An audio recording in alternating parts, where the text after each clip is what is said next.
जय श्री राम, जय हनुमान। हनुमान चालीसा आप सभी ने पढ़ी होगी या सुनी होगी। इसमें एक लाइन आती है, दोहा आता है, अष्ट सिद्धि नवनिधि के दाता, असवर दीन जानकी माता। यानी 8 सिद्धियों और 9 निधि के साधक हनुमान जी। ये शक्तियां हनुमान जी को माता सीता से ही मिली। शक्तियों को, इन सिद्धियों को संभालने की शक्ति भी हनुमान जी में ही थी। तो जानते हैं ये 8 सिद्धियां कौन सी हैं और हनुमान जी ने इनका कब और कहां पर प्रयोग किया। पहली सिद्धि है अणिमा सिद्धि। इस सिद्धि के द्वारा साधक किसी भी चीज में बड़ी आसानी से प्रवेश कर जाता है। इस सिद्धि को प्राप्त करने पर साधक किसी दूसरे को दिखाई नहीं पड़ता और किसी भी चीज़ में बड़ी ही आसानी के साथ प्रवेश करता है। इस सिद्धि के बल पर ही हनुमान जी कभी भी अति सूक्ष्म रूप धारण कर सकते हैं और इस सिद्धि का प्रयोग हनुमान जी ने तब किया था जब वे समुद्र पार कर लंका पहुंचे थे। इस सिद्धि का प्रयोग करके ही हनुमान जी ने पूरी लंका का निरीक्षण किया था। सूक्ष्म होने के कारण हनुमान जी के विषय में लंका के लोगों को पता भी नहीं चला।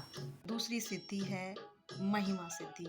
इस सिद्धि के द्वारा योगी या साधक अपने आप को बहुत बड़ा रूप और आकार दे सकता है। महिमा का अर्थ होता है अपने शरीर को असीमित रूप से बड़ा कर लेना। जब हनुमान जी समुद्र पार करके लंका जा रहे थे तब बीच रास्ते में सुरसा नामक राक्षसी ने उनका रास्ता रोका था। उस समय सुरसा को परास्त करने के लिए हनुमान जी ने स्वयं का विशालकाय रूप बना लिया था और 100 योजन तक बड़ा कर लिया था। इसी विशालता के कारण सुरसा भी डर गई थी।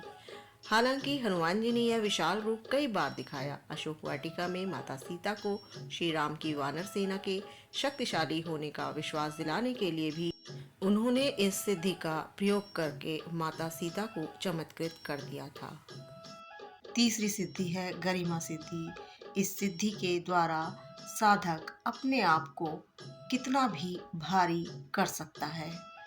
गरिमा का अर्थ है असीमित रूप से भारी हो जाना।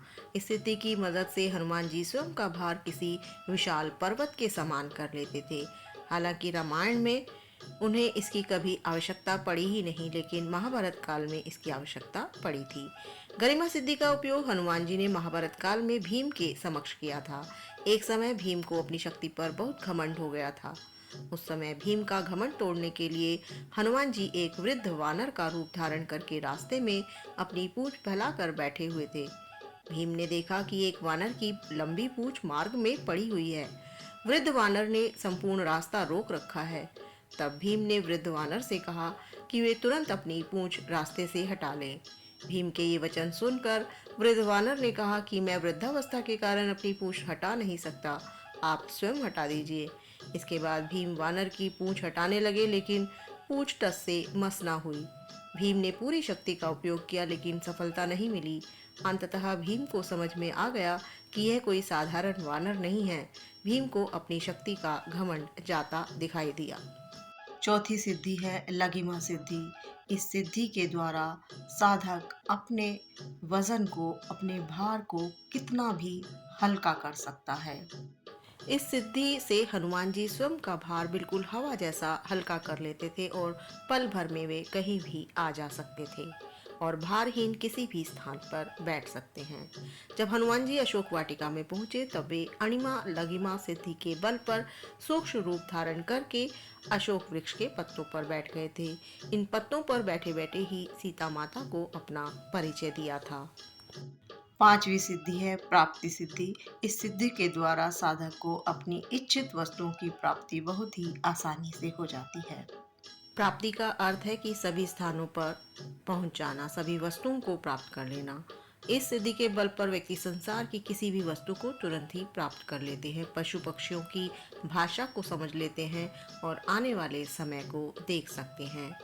कहा जाता है कि रामायण में इस सिद्धि के उपयोग से हनुमान जी ने माता सीता की खोज करते समय कई पशु पक्षियों से चर्चा करके माता सीता को अशोक वाटिका में खोज लिया था। छठी सिद्धि है प्राकाम्य सिद्धि। इस सिद्धि के द्वारा साधक अपनी इच्छा से धरती में कहीं भी समा सकता है, धरती के अंदर या आकाश में कितनी भी दूर तक उड़ान भर सकता है। प्राकाम्य का अर्थ होता है जो भी इच्छा हो उसे प्राप्त कर लेना। इसी सिद्धि के बल पर पृथ्वी की गहराइयों में पाताल तक जाया जा सकता है और आकाश में भी कितनी ही ऊंचाइयों पर उड़ा जा सकता है। मनचाहे समय तक पानी में भी जीवित रहा जा सकता है। इस सिद्धि के बल पर हनुमान जी चिरकाल तक युवा ही बने रहे। साथ ही वे चाहे तो अपनी इच्छा के अनुसार किसी भी देह को धारण कर सकते हैं। इस सिद्धि से वे किसी भी वस्तु को चिरकाल तक प्राप्त कर सकते हैं। इसी के बल पर वे श्री राम के भक्त हैं और अभी भी जीवित हैं। सातवीं सिद्धि है ईशित्व सिद्धि। इस सिद्धि के द्वारा साधक पे शासन करने की क्षमता आ जाती है। ईशित्व का अर्थ होता है ईश्वर स्वरूप हो जाना। ईशित्व अथवा ईश्वरीय या दैवीय, इस सिद्धि की मदद से हनुमान जी को दैवीय शक्ति प्राप्त हुई। इस सिद्धि से हनुमान जी किसी भी मृत प्राणी को फिर से जीवित कर सकते हैं और इसी सिद्धि के बल पर उन्होंने पूरी वानर सेना का कुशल नेतृत्व कर सभी वानरों पर नियंत्रण रखा, शासन करा। आठवीं सिद्धि है वशित्व सिद्धि। इस सिद्धि के द्वारा साधक को किसी को भी वश में करने की क्षमता प्राप्त हो जाती है। वशित्व का अर्थ होता है सभी को वश में कर लेने की शक्ति। इस सिद्धि के प्रभाव से हनुमान जी जितेंद्रिय हैं और मन पर नियंत्रित रखते हैं। इसी के कारण वे अतुलित बलधामा हैं। इस सिद्धि के कारण हनुमान जी किसी भी प्राणी को तुरंत ही अपने वश में कर लेते हैं और हनुमान जी के वश में आने के बाद प्राणी उनकी इच्छा के अनुसार ही कार्य करता है। शास्त्रों की माने तो बजरंगबली को भगवान शिव के 11वें अवतार और अष्ट सिद्धि और 9 निधि के दाता के रूप में जाना जाता है। गोस्वामी तुलसीदास जी द्वारा रचित हनुमान चालीसा में एक दोहा है जो सिद्धियों के ही बारे में है। अष्ट सिद्धि 9 निधि के दाता असवर दीन जानकी माता। इस दोहे में 8 सिद्धियों की ही बात की गई है। ये सिद्धियाँ बहुत चमत्कारी हैं। इस वीडियो में आपने जाना कि हनुमान जी की 8 सिद्धियों का क्या महत्व है और उन्होंने कहाँ इसका उपयोग किया। अगर आप चैनल पर नए हैं तो चैनल को सब्सक्राइब कर लें और बेल आइकन बटन को भी प्रेस करें। अगली वीडियो में बात करेंगे हनुमान जी की 9 निधियों के बारे में। तब तक जय श्री राम, जय हनुमान।